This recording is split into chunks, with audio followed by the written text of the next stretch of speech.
Now, my understanding is that based on the timeline produced in the institutional report, that you and the mayor had a call with Solicitor General Sylvia Jones on February 9, and we talked a little bit about that. And my understanding was that the purpose of the call was to ask Ontario to provide resources to the Ottawa Police Service. Is that right? That's right.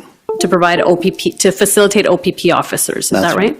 Okay. And what was the response for that request? I recall the minister saying that this was something the chief should be dealing with the OPP commissioner on, and elected officials should not be getting involved in this. Okay. And in that call, was the issue about the truckers' insurance and CVOR certificates also discussed? I think it was discussed in a general way about what other things the province could do to help police and the protest, or put pressure on the protesters. But again, I believe the minister said that this was a law enforcement issue and it should be dealt with by law enforcement. So did the province offer any tangible assistance? Not with respect to insurance and CVOR. They declined to look at that. The deputy minister, Lori, I forget her last name, you had mentioned her in one of the meetings. Yes. And I know Lori, my apologies to her, but she was the deputy minister. Lori LeBlanc. I believe she's retired now, but she was the deputy minister of Ministry of Transportation. And she was on a call where that was specifically with the other deputy ministers, not this call, where that question was specifically posed to her. And she basically said that she'd have to go away and get back to us, but never did. Okay.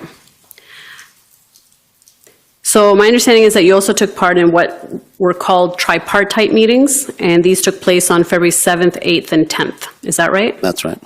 And did you participate in all three calls? I did. Okay.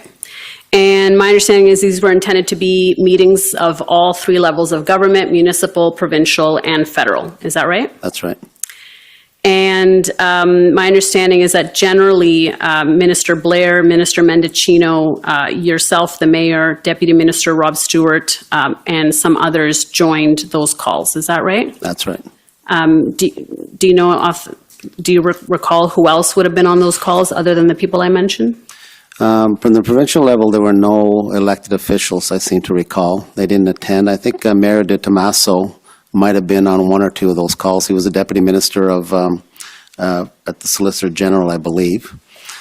My understanding is that he was in the situational awareness calls, but not in the tripartite. Yeah, that's I thought he was in the tripartite, but I'm not sure. He may have been. But I don't think anyone else from the province was there. It was all federal and us. Okay. And do you know why? My understanding is that Premier Ford was invited to participate in these meetings and declined. Or is that your understanding as well? I know he declined, but I don't know why. Okay. And so I'm going to take you to one of the readouts from that meeting. It's SSM-CAN-NSC, ending in 2676. And so this is a readout from one of those tripartite meetings. It looks to be the last one on February 10. And there we see people's initials. BB is Bill Blair, my understanding. JW, Jim Watson. MM, Marco Mendicino. And if we go to the second page, it looks like your contributions are redacted. And on the second page, Mayor Watson says, we would like to get MTO more involved, put pressure on insurance companies. Oh, sorry, just up. Yeah, there we are. We would like to get MTO more involved, put pressure on insurance companies. It was a disappointing answer from the province.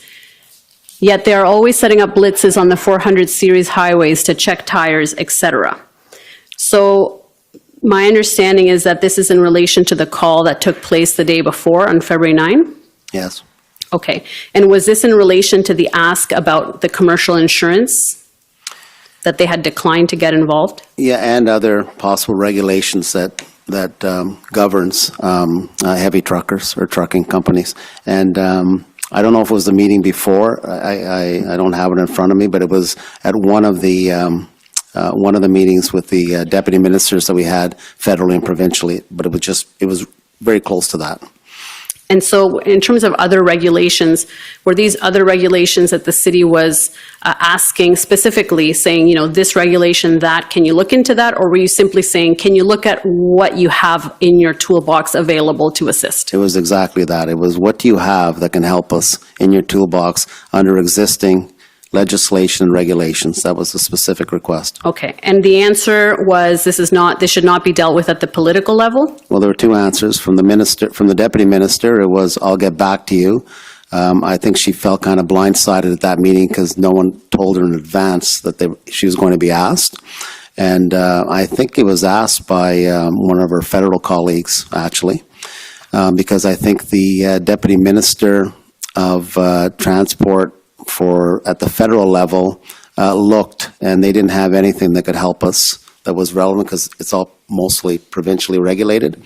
And the question was posed to Laurie LeBlanc, and I think she seemed to be a little miffed that she got put on the spot and basically said, I'll get back to you, I'll look into it, and never did. With Minister Jones, it came up in a general way, but the position she took as Solicitor General is this is police chief to commissioner to police chief, and that's where this should be dealt with, not through us.